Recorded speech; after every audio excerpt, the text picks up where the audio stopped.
I'ma blow up. Yeah.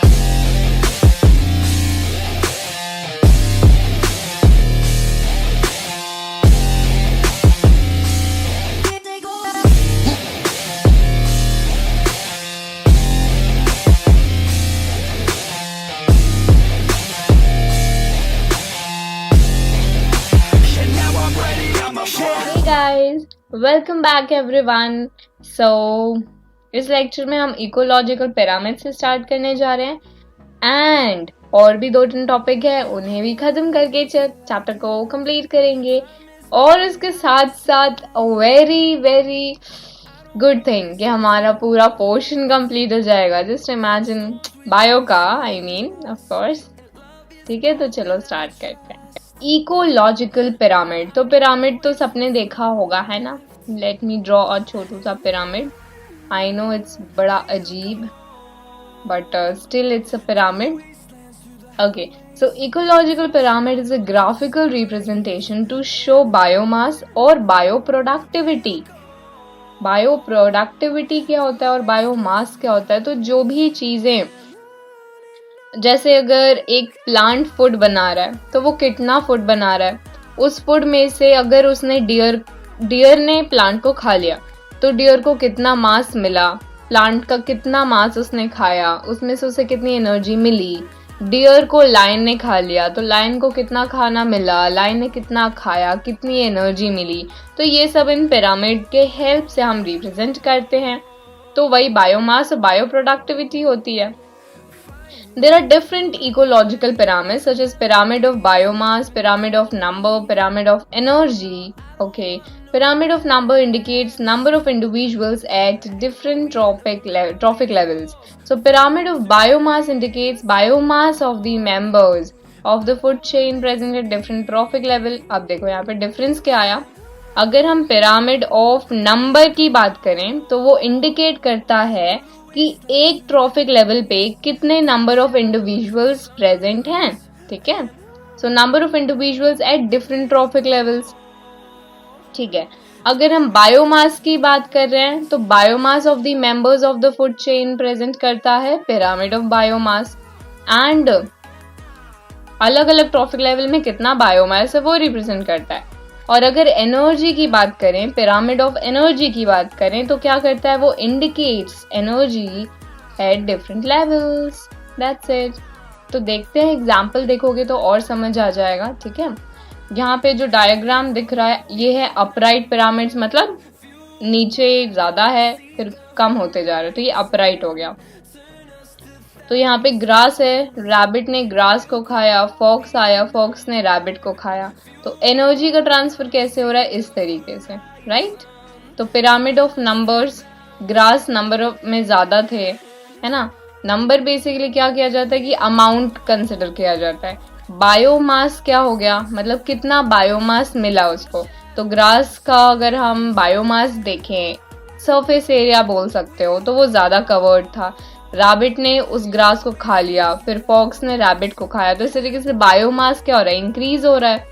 और energy भी, energy का क्या प्रॉब्लम है, एनर्जी यहाँ पे अगर सपोज करो प्लांट ने मतलब सन से 100 जूल मिला, रैबिट में गया 10 जूल और इसमें जाएगा 0.1 जूल, तो एनर्जी क्या हो गई, डिक्रीज हो गई ऊपर की तरफ में. ठीक है, बायोमास भी ऊपर में डिक्रीज हो रहा है, नंबर्स में भी डिक्रीज हो रहा है. समझ आया. ठीक है, so pyramid of number and pyramid of biomass can be inverted also. लेकिन पिरामिड ऑफ एनर्जी कभी भी इन्वर्टेड नहीं हो सकती. यही चीज इंपॉर्टेंट है यहाँ पे कि अगर हम एनर्जी की बात कर रहे हैं तो ये हमेशा यही रूल फॉलो करेगा, 10% रूल. क्योंकि जो सबसे बेसिक वाला होता है उसमें अगर 100 जूल है तो ऊपर कितना परसेंट जाएगा, 10%. और हमेशा यही रूल फॉलो होगा. ठीक है, जो नेक्स्ट ट्रॉफिक लेवल है उसको हमेशा 10% एनर्जी ही मिलेगी. इसीलिए ये पिरामिड ऑफ एनर्जी हमेशा अपराइट होता है. लेकिन pyramid of biomass and pyramid of number inverted हो सकता है. ठीक है, N aquatic ecosystem pyramid of biomass is inverted. अब इन्वर्टेड बायोमास का एग्जाम्पल यहाँ पे दे रखा है हमारा, ये है pyramid of biomass, inverted pyramid of biomass. ठीक है। तो यहाँ पे क्या दिया है, फाइटोप्लैंक्टन ना एक टाइप के छोटे छोटे बहुत ही माइक्रो ऑर्गेनिजम्स हैं जो प्रोड्यूसर्स हैं। बेसिकली फाइटोप्लैंक्टन्स पे क्या करते हैं, ये हर्बीवोर्स है जो कि प्लांट्स पे फीड करते हैं, ठीक है। तो फाइटोप्लैंक्टन है तो ये एक टाइप के प्लांट्स के कैटेगरी में आ जाते हैं। ये जू प्लैंक्टन इन पे फीड करते हैं। फिर जू प्लैंक्टन माइक्रो ऑर्गेनिजम्स होते हैं छोटे छोटे, ठीक है, बहुत माइन्यूट स्मॉल साइज होता है। इनका इमेजेस आप सर्च कर सकते हैं गूगल में। तो जो अब इन पे कौन फीड करेगा, स्मॉल स्मॉल फिशेस होंगे, ये प्राइमरी कार्निवोर्स हैं, ठीक है। फॉक्स हो गया तो फॉक्स भी प्राइमरी कार्निवोर हुआ। अगर फॉक्स पे लायन फीड कर रहा है तो फिर लायन क्या हो गया, सेकेंडरी कार्निवोर हो गया, उससे भी बड़ा है ना वो। यहाँ पे अगर फिर से लार्ज फिशेस आ गई तो वो सेकेंडरी कार्निवोर्स हो गई, समझ आया, ठीक है। तो ये सब था हमारे पिरामिड का, इतना ही कंटेंट आपको जानना था। एनर्जी का हमेशा अपराइट होता है, बायोमास और नंबर का इन्वर्टेड हो सकता है, ठीक है। एग्जाम्पल में आपको दे रखा है एक्वेटिक ऑर्गेनिजम्स के लिए। अब बात करते हैं impact of human activities.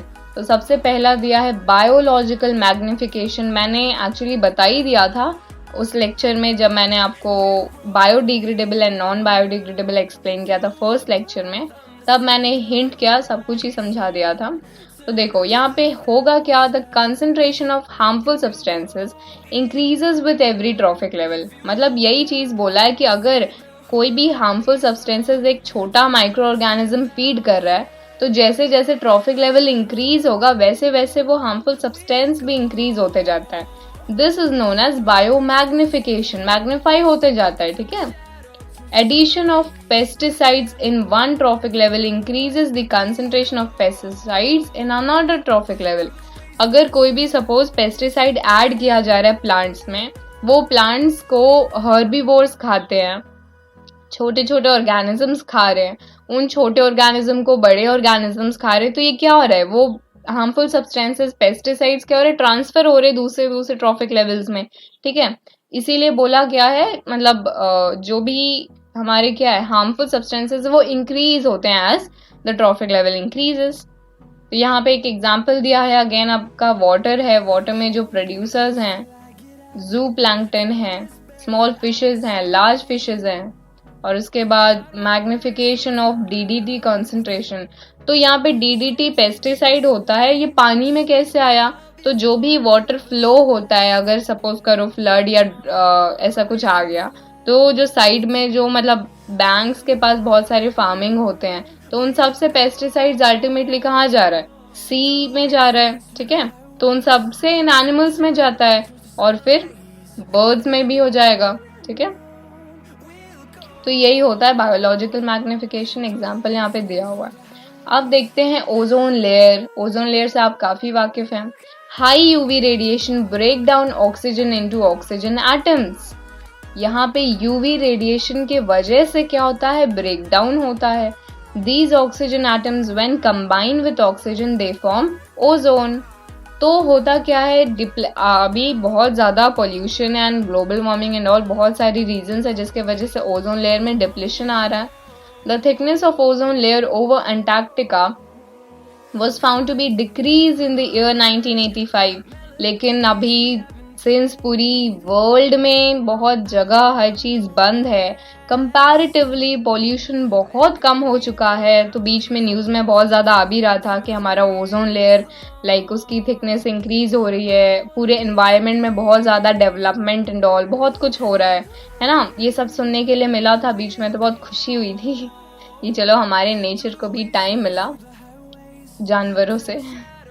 So this is defined as ozone depletion. So this is due to excessive use of chlorofluorocarbons in refrigerators, ACs, aerosols, ये सब harmful है अपने environment के लिए.